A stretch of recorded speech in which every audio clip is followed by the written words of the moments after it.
इस हरवा चौक और रानी के बीच कार्यकर्ता बैठक रखी गई है। ये मात्र 5 पंचायत के संगठन की बैठक है। कुछ खुसूसी मेहमान आए हैं। इस कड़ी में आए हुए मिनहाज साहब जो हमारे जिला के साथी हैं और महिला विंग के प्रखंड अध्यक्ष महानिगार साहब और मेन विंग के जोकीहाट प्रखंड के अध्यक्ष अबूजर आलम साहब, उपाध्यक्ष मंजर साहब, हमारे यहाँ पर सभी पंचायतों के अध्यक्षगण, युवाध्यक्षगण, सभी पंचायत के पदाधिकारीगण, मोअज़्ज़ज़ हज़रात, हाज़िरीन मजलिस, सभी को दिल की गहराई से मैं इस्तकबाल करता हूं और मुबारकबाद देता हूं।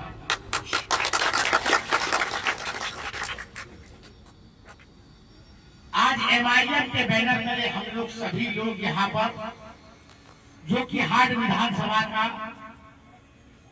इसके अंदर जो भी कठिनाई हो, संगठन का काम हो, सब लोग हम लोग कर रहे हैं।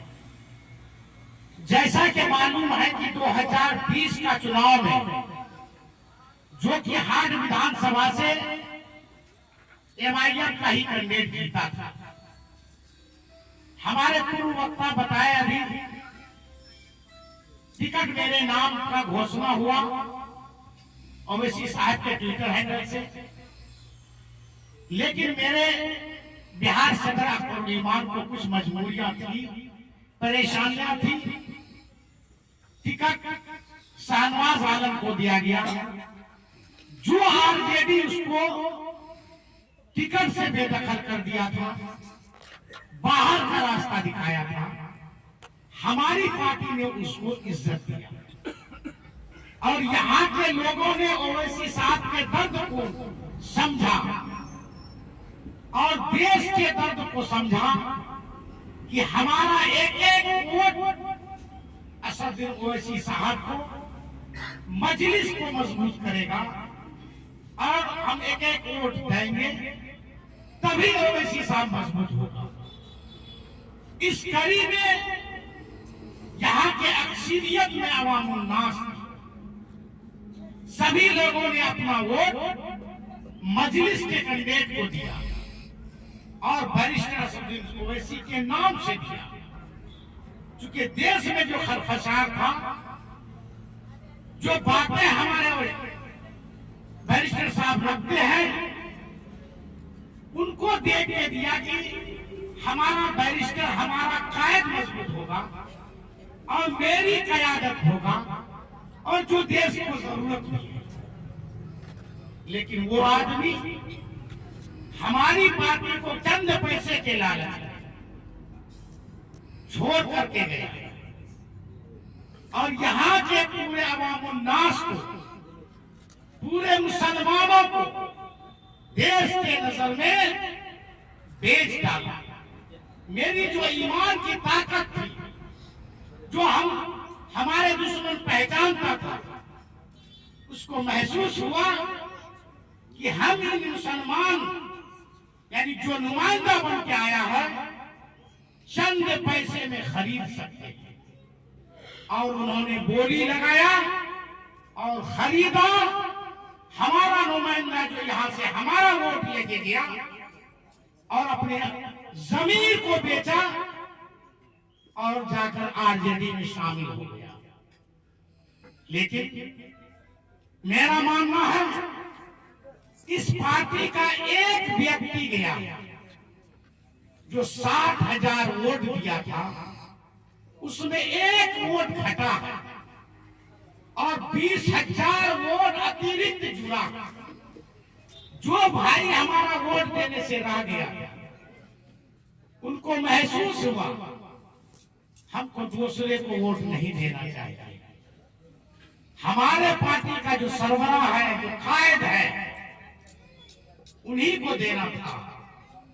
अब वो इंतजार कर रहा है उस घड़ी का कि वक्त कब आएगा जो हम अपना वोट का इस्तेमाल करेंगे, जो हिंदुस्तान में हम अपना कायद बनाना चाहते हैं, जिसकी क़यादत को मजबूत करना चाहते हैं।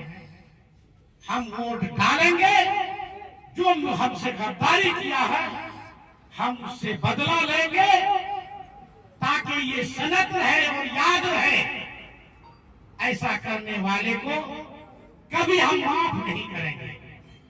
इसी चीज का इस बार हम लोगों को पक्का इंतजाम करना है और लोगों को याद दिलाना है कि गद्दारों के लिए हम अवामुन्नास को उसको माफ नहीं करने वाले हैं। जो मुसलमानों के नाम को बेचा उसको माफ नहीं करने वाले हैं। क्योंकि एक व्यक्ति के जाने से पार्टी कमजोर नहीं हुई। किसी खेत में फसल लग जाए और एक जंगल की झाड़ी हो जाए, उस खेत से एक जंगल की झाड़ी के निकल जाने से खेत बंजर नहीं हो जाता। खेत जो जरखेज है वो जरखेज ही रहेगा, जो कि हाथ मजलिस का जरखेज खेत है। और याद रहे कि आप लोगों की दुआ से, आप लोगों की मेहनत से ज्यादा जरखेज हो जाए, इसका परिचय देना। क्योंकि हम लोगों को धोखा दिया।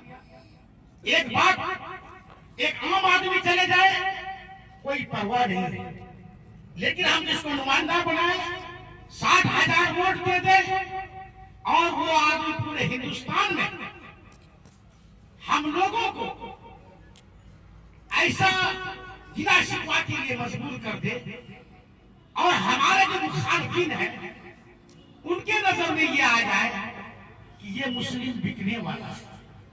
इसका असर क्या पड़ा कि 4 आदमी के जाने से जहां जहां चुनाव था, लोगों को ये महसूस हुआ जो हमारे बरक्स कि इन जातियों को खरीदा जा सकता है। बल्कि ऐसा नहीं है, क्योंकि हम मुसलमान हैं। ये लोगों का एक अकीदा बना हुआ है, मुस्लिम बेईमान नहीं होता है, ये बना हुआ मुस्लिम ईमानदार होता है। तो 4 आदमी बेईमान हुआ, सभी लोग बेईमान नहीं हुआ। तो इन बेईमानों को सबक सिखाना। अब रही बात कि सभी लोग कहते हैं हिंदुस्तान में हमारी आवाज कौन उठाता है?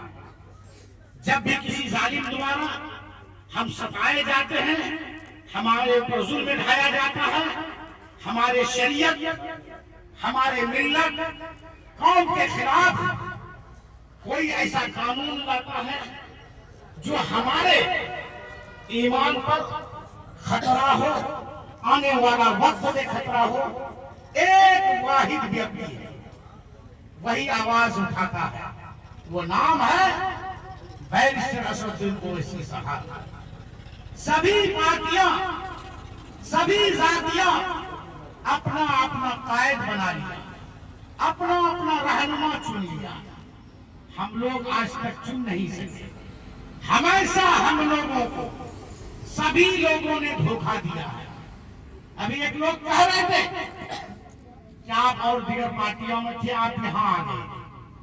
हम उस दिन फैसला लिए जिस दिन यहां पर, चूंकि हम जदयू में थे, यहां पर बीजेपी का सीट था और वो प्रदीप सिंह जो बीजेपी का सांसद बना, उन्होंने एक बयान दिया कि अगर अररिया में रहना है तो हिंदू बन के रहना होगा। उस दिन मुझे महसूस हुआ कि हम जिस पार्टी में है वो आजादी नहीं है, जहां से हमारे कौम और मिल्लत को खतरा है। हम मुर्शिद आलम उसमें रहने वाले नहीं हैं, क्योंकि मेरा कौम, मेरा ईमान, मेरा मिल्लत नहीं बचेगा तो मेरा एक आदमी के रहने से बेहतर नहीं हो सकता। इसके बाद मैंने फैसला लिया, अख्तरुल ईमान का मेरे पास दावत आई कि आपके साथ अगले बार जो कुछ भी नाइंसाफी हुई है, इस बार आपके साथ इंसाफ करेंगे। आप आइए। हम लोगों ने सभी लोगों से राय 3 महीना जान करके हर चौक चौराहे पर राय शुमारी किया और राय शुमारी करके लोगों का ये बात छन के आई कि नहीं, आपको फिर से MIM में चला जाना चाहिए, वहीं पर रह करके हम लोग की खिदमत कर सकते हैं। अगर आप दूसरे जगह रहेंगे तो वहां रहने की लायक जगह भी नहीं है और आजादी भी नहीं है, हम लोगों का मन भी नहीं है। और मैंने फैसला लिया MIM में दोबारा ज्वाइनिंग किए। वो आदमी मेरे ऊपर पूरे यकीन के साथ फिर मुझे दावत किया कि आप आइए, उस जिला का जिला अध्यक्ष बनिए और अररिया जिला का बागडोर संभालिए। दोबारा हम गए और जिला अध्यक्ष बने और उनको पूरी यकीन है कि मुर्शिद आलम इस पार्टी के हक में काम करेगा।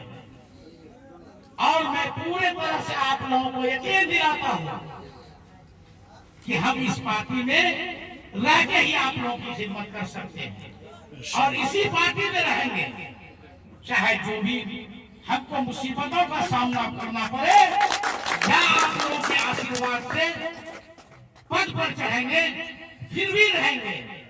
अपने कौम से कभी गद्दारी नहीं किया है, पीछे पीठ के तो मुड़ के भी नहीं देखा, न देखेंगे। और मैंने फैसला कर लिया है, अब इसी मजलिस इत्तेहादुल मुस्लिमीन में जो समय रहेगा इसी में काटेंगे। अब ऐसा सोचा भी है, एक नारा भी है, सबने दिया है हमको चोट, अब अपनी पार्टी अपना वोट। अब हम आ रहे थे सभी पार्टियां अपना क़यादत खरीद लिया। अगर यहाँ पर पासवानों की संख्या 6% है तो एक रामविलास खड़ा है। यादव का अगर 12% है तो लालू तेजस्वी खड़ा है। अगर कुर्मी का 6% वोट है तो नीतीश कुमार खड़ा है। अभी मल्ला जाति का 1.5% वोट है, एक VIP का नेता खड़ा है। इसी तरह और लोग हैं, कुशवाहा जाति का और कोई जाति। आपका बिहार में कौन नेता है, हिंदुस्तान में कौन नेता है? आपको जरूरत है कि आप कहीं न कहीं अपने कायद बनाइए। हिंदुस्तान लेवल पर, बिहार लेवल पर अपना रहनुमा चुनिए। सभी लोग अपने अपने प्लेटफॉर्म पर चला दिया है। आप प्लेटफॉर्म पर चले जाएंगे तो हुकूमत हिल जाएगी। आज बखरूल हो आया, बखरूल में कौन सा जमीन आता है?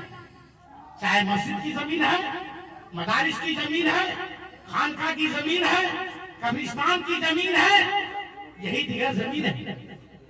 अगर ये बात आ जाए, हमारे कुछ वक्ता कह रहे थे, एक समय आएगा वो कहेगा हिंदू समाज के लोगों को जलाने के लिए थोड़ी जगह है चाहिए और आपके मुसलमानों को दफनाने के लिए बड़ी जगह चाहिए। नहीं, आपको भी छोटी जगह मिलेगी। क्योंकि कानून का संशोधन इसी वजह से किया है। वो संशोधन क्या क्या है कि पहले इसी में सभी विद्वान अध्यक्ष से लेकर सभी मुस्लिम हुआ करते थे। आज उसमें कर दिया है कि जायद हमारे अक्सरियत से जायद हमारे दूसरे लोग हैं, हिंदू समाज के लोग हैं। जो मेरा अध्यक्ष फैसला करता था, अब हर जिले में वो नहीं करेगा, औकाफ का जिला अध्यक्ष करेंगे।